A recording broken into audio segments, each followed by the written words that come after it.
internal versus external validation. And it's my topic, so I'll give the kind of background about why I want to talk about this. Because when I work with my clients in the world of work, obviously one of the things that comes up a lot is confidence and feedback from your managers and that kind of thing.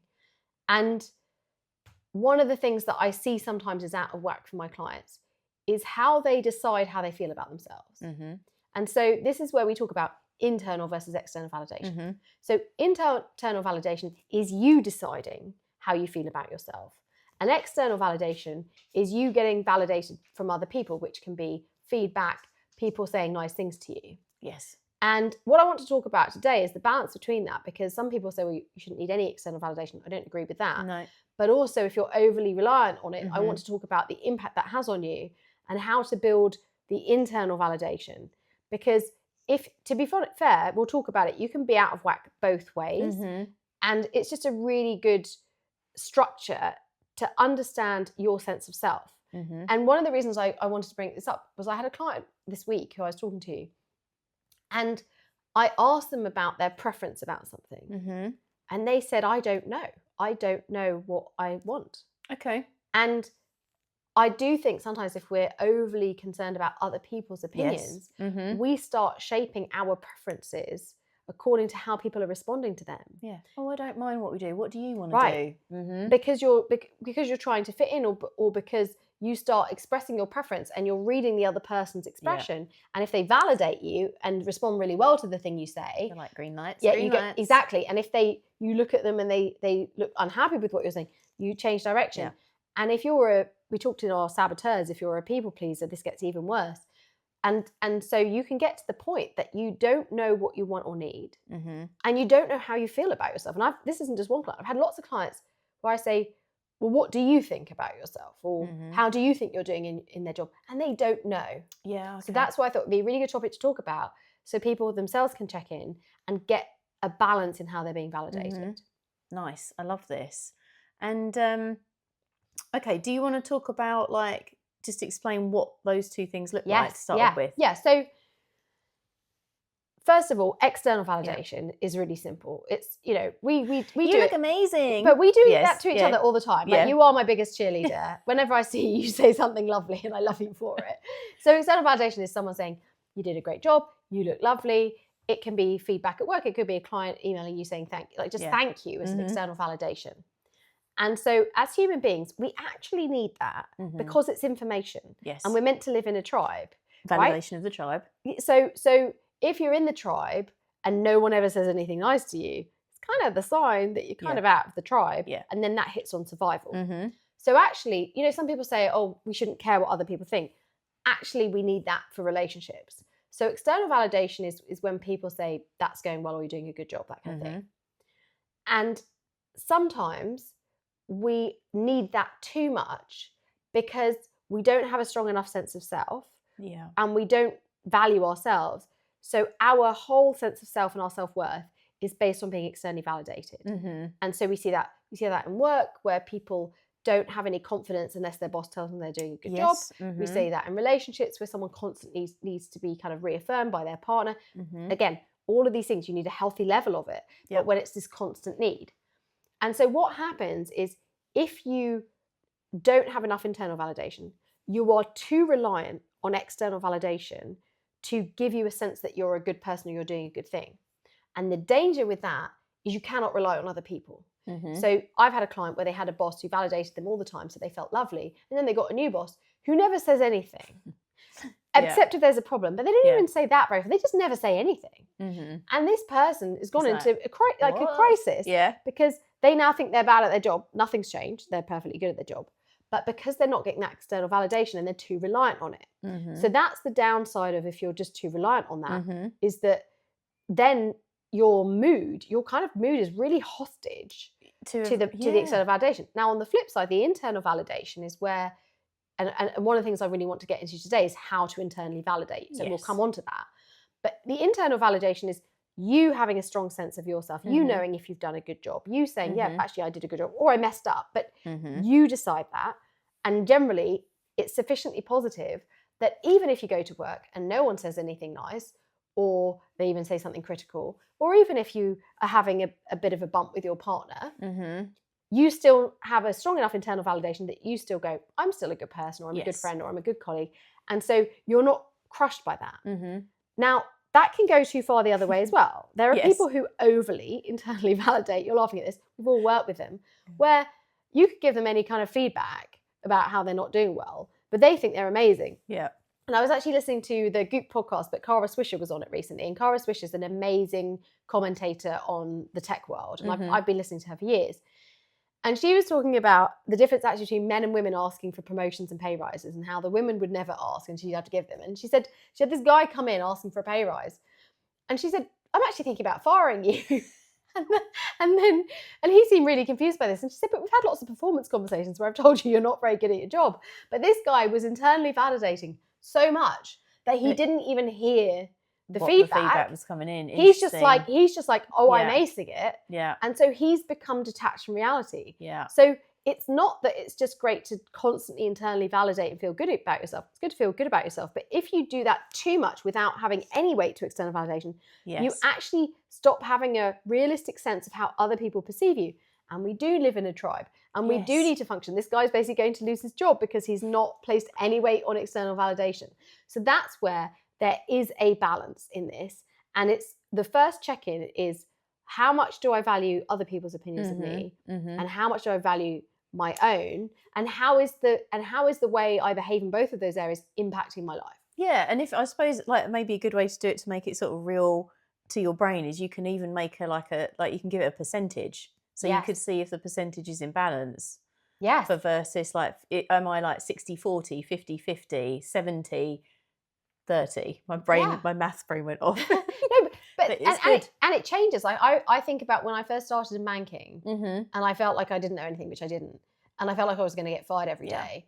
And my whole self-worth was based on external validation. Yeah. And then there have been points where I've done a lot of self-work in the positive, which has been really good. But I will admit there have been points where I've overly positively internally validated. And I think, I'm just doing all this great work that we'll talk about today about how we build that internal positive self-image.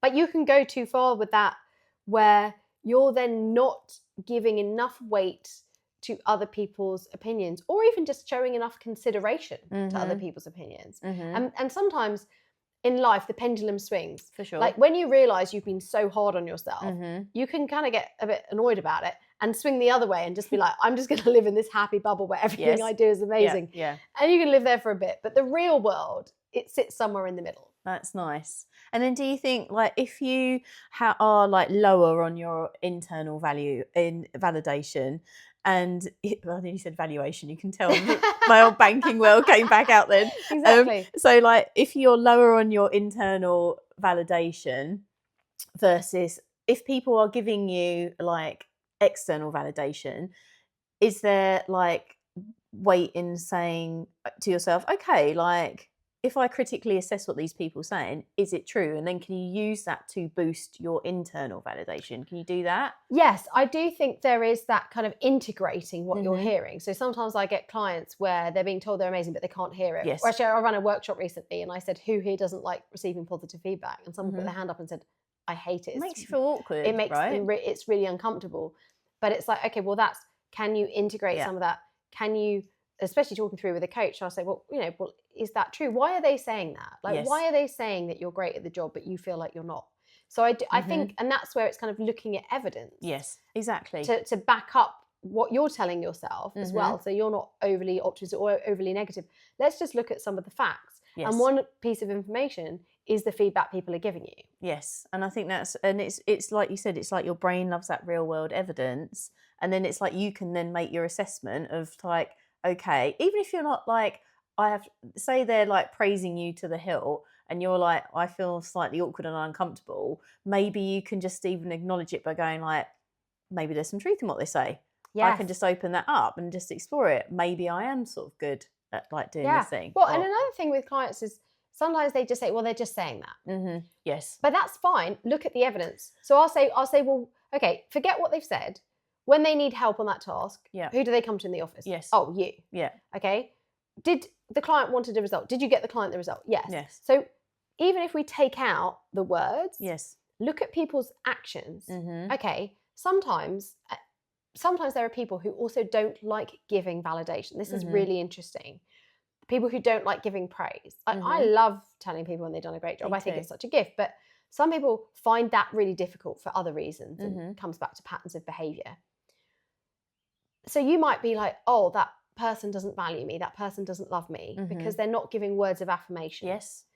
But look at their actions, okay? You might have a friend and you think, I've been a really good friend, but they're not acknowledging that. Okay, but when you needed them, did they show up for you? Yes. Or did they, it was your birthday, did they make a fuss of you? Or what is their demeanor around you? And so sometimes it's also, don't necessarily just look for words for validation. I think actions in lots of ways are more valuable. Yes, exactly. It's like, it's when people are like showing you who they are through their actions, like believe them. And it's like, you can believe them. And I think when it comes to like that internal, I do this really, if you feel like you're low on the internal validation scale, something that I get my clients to play around with is kind of make it a bit funny and a bit cheesy. It's like, you just give yourself like a little, great job. A little tiny thumbs up, even if you can't go, oh, I did an amazing job and I'm so proud of myself. Even if you just go, good job, and move on, and then like a little cute thumbs up. Kind of make it small but funny. So I have a couple of things I really want to share on internal validation that I think are really helpful. One of them is, we obviously talk about gratitude practice. It's easy to write down the things you're grateful for. But when I was struggling with this situation myself and I was being overly critical of myself, every day I wrote down 3 things I did well or I was proud of myself for. That's a good one. So instead of it's like, I'm just grateful for my home and my job, it's like 3 things I did well today. And even if the day had not gone well in my eyes, it's like you said, well, I turned up at work and I came home again. Yes. Or, okay, I had this difficult conversation, but I didn't cry. Yes. Or, I handled this situation better than somebody else might have. This is, we talk about compare and despair. I think sometimes it's quite good to compare yourself to your colleagues. Yeah. I have loads of clients who are hard on themselves. And then I say, well, would your colleague have done a better job? And they're like, absolutely not. So you say, well, it's kind of relative. So I did it better than that person would have done that. I did that practice for years until that I really internalized that and realized I was worthy of the senior job that I had and I was doing a good job like that. So the first thing is writing down or journaling, or for people who like talking, you can record your journaling, you can audio journal and transcribe it. But every day recognize 3 things you've done well. But the other thing is, this is a bit of external validation as well, but have your group of friends, the people that you really do trust, get a little WhatsApp group and celebrate your successes on it. So I have a WhatsApp group with a couple of my friends, and we share when we do something awesome, where we might be embarrassed to share it with other people, or we might feel a bit needy. Yes. Sometimes you feel needy, you want to tell someone something's gone well, and you feel needy even saying it, but also you're not guaranteed a positive response. They might think it's great, they might not.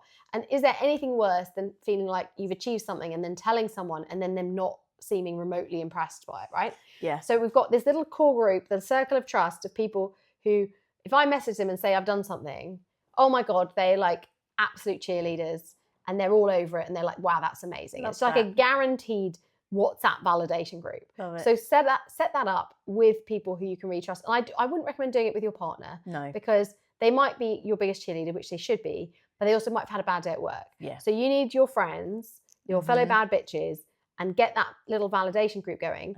And then you might just say what you've done and then let them tell you how great it is. Exactly. And that's really, really great.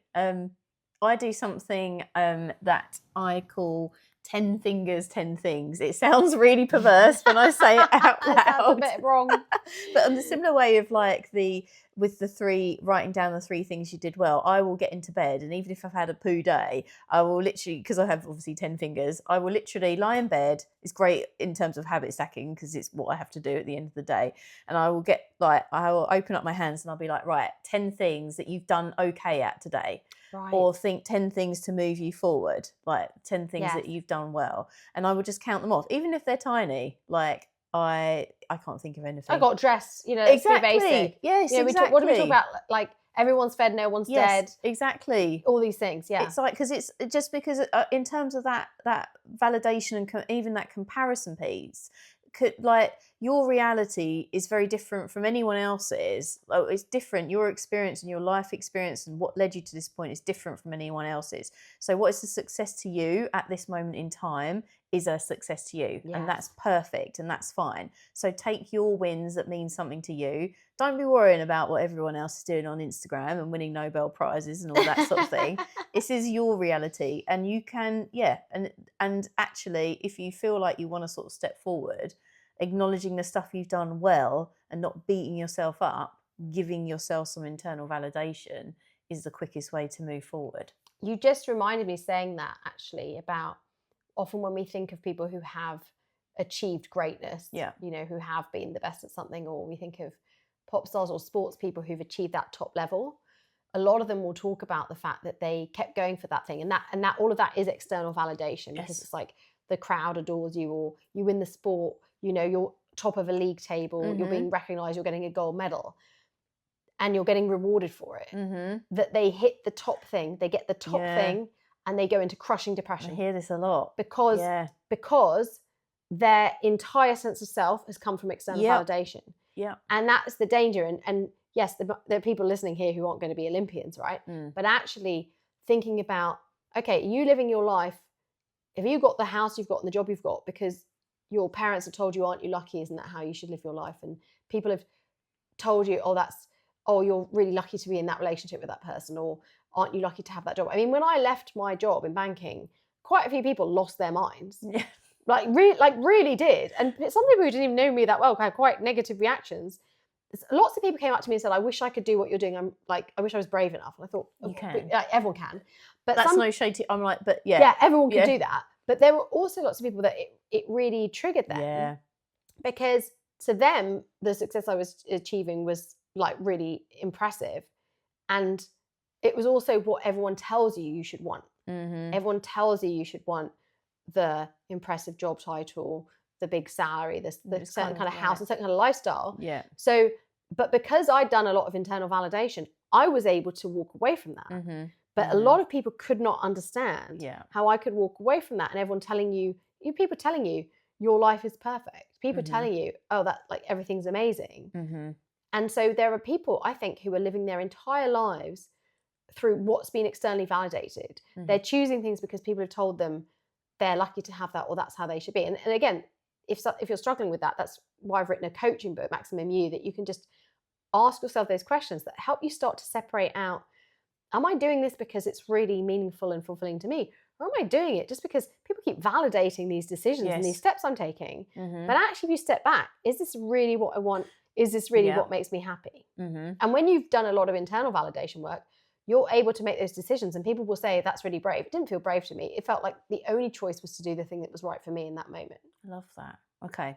And so people that have struggled a bit with, if they're struggling just with internal validation, we've got 3 things, writing down your 3 things, or your 10 fingers, 10 things, your WhatsApp hype group, which I love. Yes, What else can we do to start, like what are the little things that we can start to do to build internal validation? I do think also, it's not just mindset work. I do think sometimes building skills.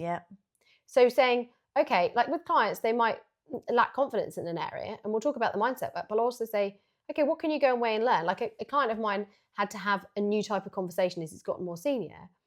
And I said, well, what information could you gather that would make you comfortable? What would be the quickest, easiest way for you to gather that information?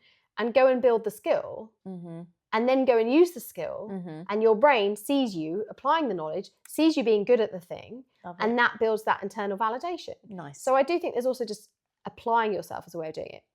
Do you ever, in your work with visualizations and hypnotherapy, do you ever do anything that can help people, again, build that stronger internal validation? Yeah, absolutely. So like some of the when we do the relaxation, we will refer back to all the things that you've done. It will be like call to mind something that you were really proud of, or we can go down a corridor where you can see like pictures of people and places, all the experience you've done, the things where you stepped out your comfort zone. And also we do a lot of work as well, reminding people of like those things. And people, there's one that we call which is about self-recognition, where we talk about how life is like setting out on a journey. It works really well if someone is very likes things just so and organized, because it will go, life is just like setting out on a journey, knowing that all arrangements have been attended to, your passports are packed, tickets are in the right place, your suitcases are done, and it's just, and you know that you can and will complete your journey easily without effort. Yes. And it's the same in life, because you can and you will do these things, and it's just, and it's giving the client time and space to just remember, because we're very always forward focused, you know. It's like we can get in this space where we're always like, what have I got to create in the future, or what Yes. have I done, what could I have done better in the past? But to have space just to think, do you know what, I've done a good job up until now, really helps client recognize what they've done and what they're Yeah. capable of going forward. That it bolsters their internal validation. Well, and I always love Anthony Robbins' comment on, you know, we overestimate what we can achieve in a year, but we underestimate what we can achieve in 10. And I think, to your point, go back and look at what you've done in the last 10 years. I mean, when I look at what I've done in the last 10 years, I actually can't believe it, because there's so many changes and so many things that I've done. And then jump forward 10 years and say, okay, in 10 years' time, when I look back at this decade, what would I have done that would make me proud? Yeah. Because another way to internally validate is work that out and then go and do those things. Yeah. And then you will, at the end of the 10 years, you'll go back and go, wow, I'm really proud of that work I did, or that I made myself vulnerable in that relationship, or that I showed up as a really good friend, or, you know, a lot of people I work with are dealing with the challenge of elderly parents. I was grateful that I took the time to be there for them. Yes. But jump forward to look back and say, what would I be really happy to have done? Yeah. And then do those things. And that builds that internal validation and that internal sense of self and contribution that's really genuine. Love that. Anything else? No, I think that's a perfect place to end. I think so too.